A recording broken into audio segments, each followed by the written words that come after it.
Merdeka belajar wujud yang nyata. Raih mimpimu juga cita-cita.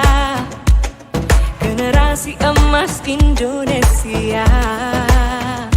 Profil belajar Pancasila tanamkan di dalam dada.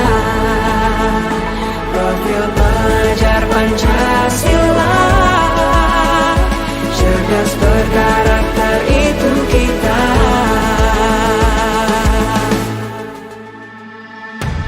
Beriman dan bertakwa pada Tuhan yang Maha Esa.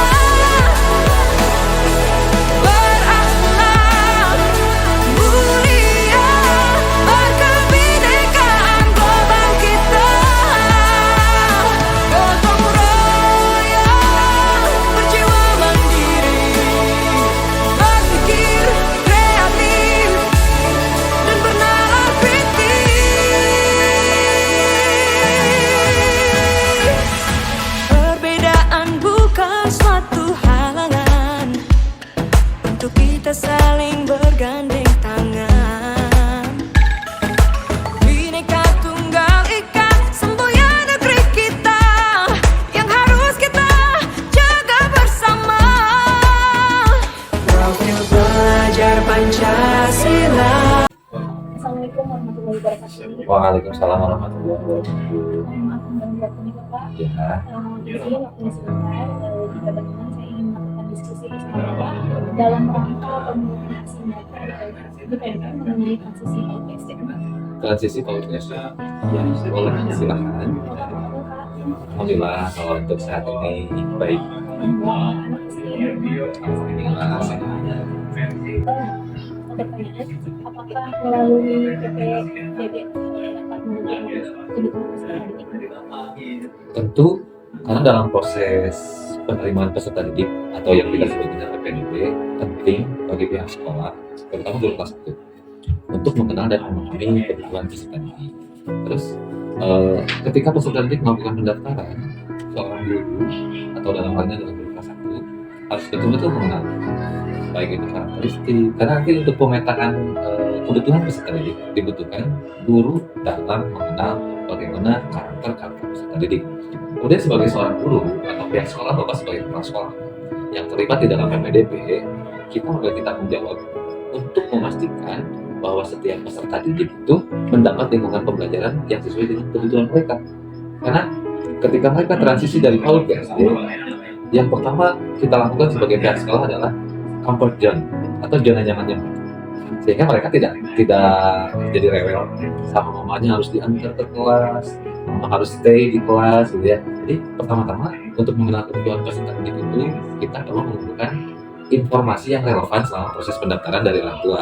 Makanya ada tahap interview dengan orang tua. Kemudian interview itu bisa mencakup tentang data pribadi dari nama, alamat, tempat tanggal lahir, informasi pendidikan PAUD sebelumnya, kemudian riwayat tentang prestasi di masa PAUD sebelumnya, pengalaman ekstrakurikuler peserta didik dan lain-lain. Selain itu, penting juga kita pihak sekolah itu meminta informasi tentang kebutuhan khusus yang mungkin dimiliki oleh peserta didik. Ada peserta didik yang menuntut perlakuan yang berbeda. Ada peserta didik yang ingin perlakuannya misalnya guru itu benar-benar pamung, mengayomi, melayani, dan ya. Ada juga peserta didik yang merasa terganggu ketika pembelajarannya itu ada makanan berisi dan lain-lain. Atau ada juga mungkin yang alergi makanan. Nah, ini perlu dipahami oleh pihak sekolah atau guru.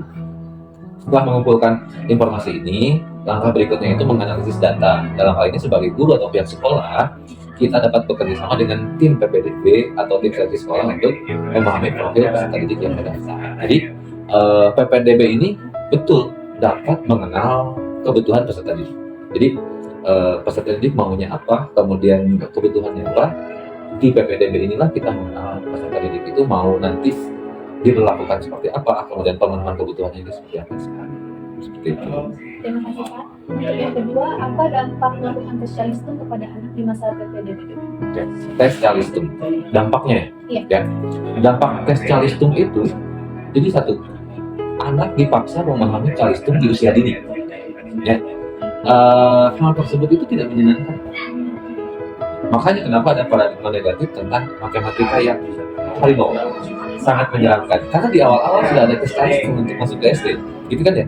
Nah, jadi kedepannya kemampuan anak dalam membaca atau tidak gemar membaca karena pengalaman belajar yang dipaksakan, seolah-olah terpaksa. Ini mau masuk ke SD loh, bukan mau masuk ke perguruan tinggi ataupun ke sekolah favorit. Ya. Nah, kemudian juga menulis ataupun menghitung itu seorang anak akan memiliki kemampuan berhitung yang sederhana.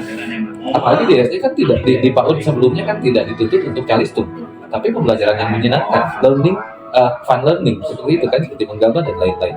Ya, jadi dampak negatifnya anak akan dipaksakan memahami calistung dan bisa menjadi menganggap bahwa belajar itu adalah hal yang membosankan karena mereka belum siap begitu.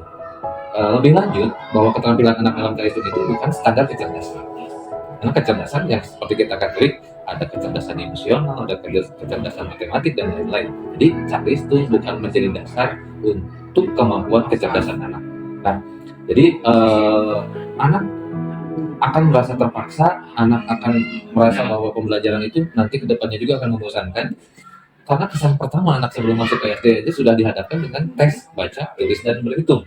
Pasti mindset kedepannya bahwa anak tersebut, oh seperti ini yang belajar yang sesungguhnya di SD gitu kan. Makanya akan timbul malas sekolah yang akan menjadi dampak negatifnya orang tua yang merasa kesal ketika anaknya tidak ada semangat untuk belajar karena merasa bosannya tadi itu.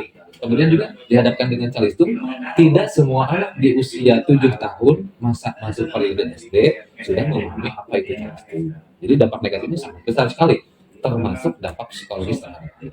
Seperti itu. Lalu ada pertanyaan terakhir, Ya.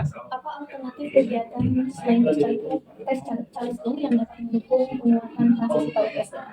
Alternatif kalau menurut saya, yang pertama ketika kita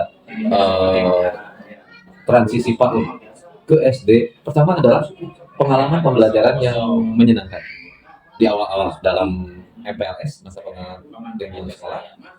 Kemudian juga pelatihan tentang rasa percaya diri anak, confidence. Kemudian anak berusaha mau untuk semangat sekolah, kemudian kemampuan mengelola emosional quotient atau EQ, kemudian juga menghargai orang lain. Nah, hal-hal seperti ini bisa menjadi transisi PAUD ke SD, bukan dengan harus dilakukan dengan proses calistung. Karena seperti yang tadi kita sudah bahas, bahwa calistung akan dampaknya banyak kepada anak. Kemudian juga alternatifnya adalah sekolah dengan kreativitas tim PPDB dan MPLS bisa melakukan kegiatan-kegiatan transisi yang mungkin seperti di asesmen awal dengan interview. Tetapi interview ini secara tidak resmi dan bagus seperti ini, dan dengan cara pendekatan psikologis terhadap anak. Ade namanya siapa, kemudian tinggalnya di mana, punya adik berapa, punya saudara berapa, hobinya apa. Selain untuk merasa nyaman terhadap peserta didik, di sisi lain anak tersebut merasa, oh kita itu sudah diterima dengan baik oleh gurunya. Jadi sosok guru di awal tahun ajaran dalam transisi ini akan sangat berpengaruh terhadap peserta didik. Bagaimana dia dibuat nyaman, kan ya? Bagaimana dibuat nyaman, kemudian juga, dan yang paling penting adalah jangan melihat hasil, tetapi hargai prosesnya. Kalau tes calistung kan kita akan melihat asesmen akhirnya, hasilnya. Anaknya itu akan hasilnya bagus atau tidak, akan menentukan lulus atau tidak untuk daftar di sekolah kita. Itu kan hasil akhir. Sementara prosesnya kita tidak tahu. Kan ya? Jadi pelabelan anak yang sudah siap ataupun belum siap itu tidak boleh dilabelkan kepada anak.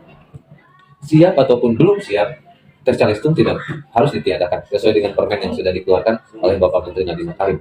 Tetapi alternatifnya adalah proses guru untuk menghargai satuan pendidikan dan orang tua yang bijak dalam mengenalkan pengenalan lingkungan sekolah kepada peserta didik baru di kelas 1 ini, seperti itu. Jadi MPLS ini mendukung prosesnya adaptasi. Jadi ada adaptasi dari awal transisi dari PAUD ke SD, bagaimana ketika di PAUD itu fun learning menjadi pembelajaran yang PAUD itu juga sama. Ada PAIKEM ya, pembelajaran aktif, inovatif, kreatif, efektif, dan menyenangkan.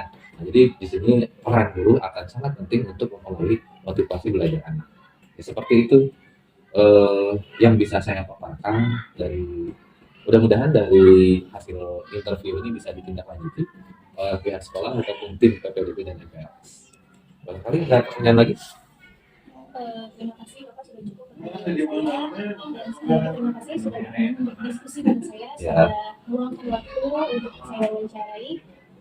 Cukup sekian. Assalamualaikum warahmatullahi wabarakatuh. Waalaikumsalam warahmatullahi wabarakatuh.